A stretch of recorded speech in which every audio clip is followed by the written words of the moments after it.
inyo from Capiz. So, ibig sabihin, pag sinabing Capiz, alam niyo kung ano yun. Ang sabi ko naman, actually wala nang aswang sa Capiz. Nandito na lahat. Okay. I am a commerce graduate, major in accounting in Colegio de la Purísima Concepcion in Capiz. And as of now, nagtatrabaho po ako bilang accountant sa isang aluminum kitchenware and doing my own business, advertising, and nagpa-practice pa rin ako ng bookkeeping. Gusto niyo po malaman kung ano yung journey ko na naging umabot ako sa Diamond 2-star? Yes! Kasi mahaba-haba ito. Willing pa kayong makinig? Yes! Oo. Actually, sorry sa ating MC na maganda, si Ma'am Lynn, thank you. At sa mga bisita natin, sa mga first-timer at sa mga kasamahan sa 4th year. You can call me Gia. Ako po ay sumali sa 4th year noong last October of 2024. That is, magwa 1 year na ngayon. So, same time.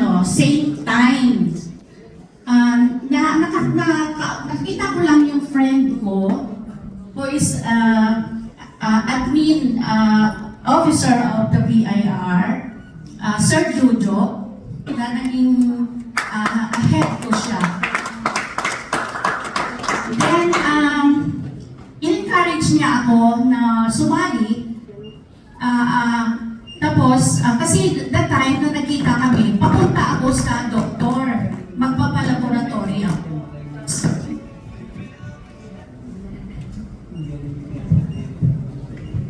Ayaw yata ang payagan magkwento.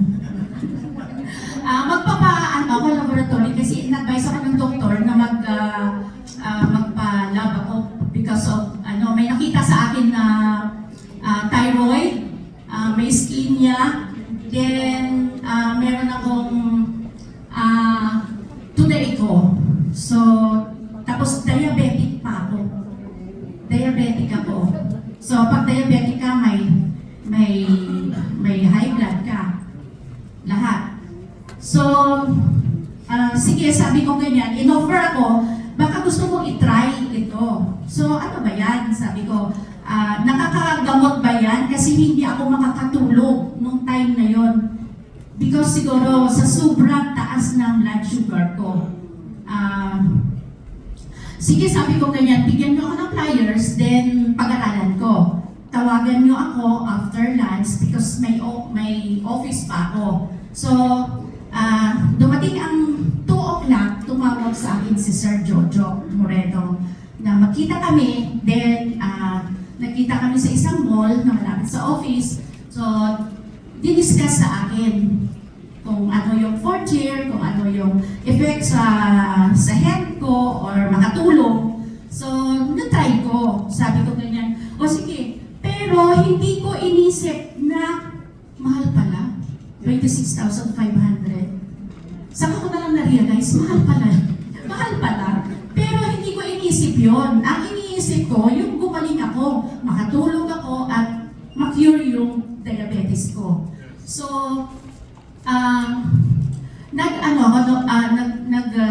nag-sign ako ng membership, then kumuha ako ng isang bottle.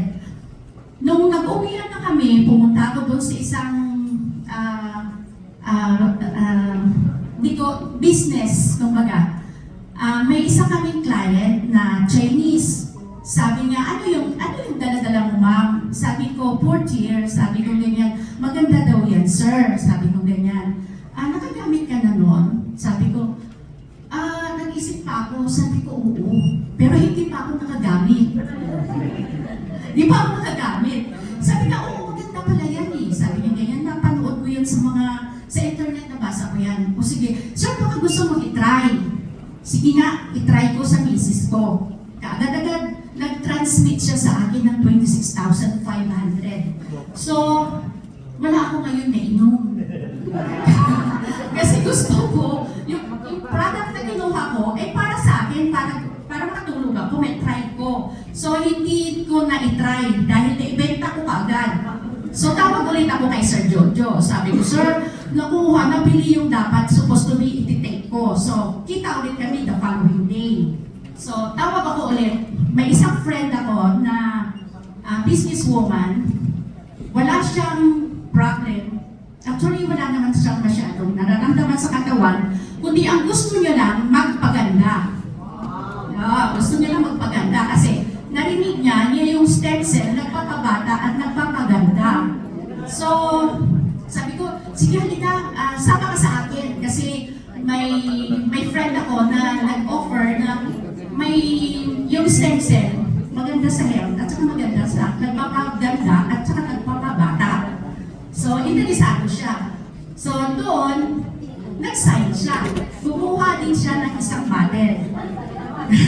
Kumuha ulit siya ng isang bottle. Tapos, kumuha na rin ako, akin na ito. Sabi ko, ganyan, akin na ito. Kasi, gagamitin ko ito para gusto ko matulog. Sabi ko, after several days, nagkwento ako sa mga pinsan ko na mga medical profession din. Kasi siyempre, yung iba kong mga aunties, gusto rin bumata. Kasi mga business, sila, may mga may-ari. Sila yung may-ari ng company yung pinapasukan ko. So, kumuha sila ng isang bag. Kumuha sila ng isang bag, then, nag-spread, then, kumuha na sila isa-isa.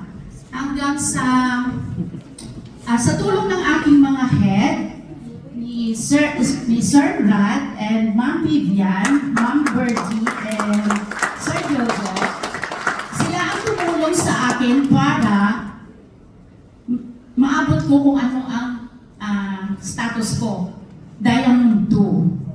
Pero yung journey ko nasa Diamond 1, talagang tinulungan nila ako. Although na talagang pinanindigan ko. Hanggang sa makarating ako ng Bangkok, Thailand, January. Then, nakapag-Singapore na rin ako. Naka-attend ng gala. Tapos, at itong October 4, sa awa ng Diyos, Diamond 2 na. Kasama tayo lahat. So, ang masasabi ko lang sa 4th year, makakatulong talaga sa atin. Hindi lang sa health natin, sa magiging hanap buhay natin, makakatulong sa lahat ng aspeto ng buhay. Magkakaroon ka ng peace of mind kasi pag nandito ka sa railway, masaya ka wala kang iniisip. Kundi yung parang nagkikwentuhan lang, nakikinig ng kwento ng classmate natin kung si Ma'am Melba pa. So, ang masasabi ko, kung narating ng iba na maging pabo, maging elite, maging supreme, bakit hindi natin kayang abutin? Diba? Hindi lang naman ang portrait kasi hindi lang naman para sa kikita tayo, kundi para sa health natin, para tayo tumagal na magkakasama. Diba? Ang kasi, ang sabi kasi nila ang portrait mahal. Diba? Sabi nila, ang mahal niyan.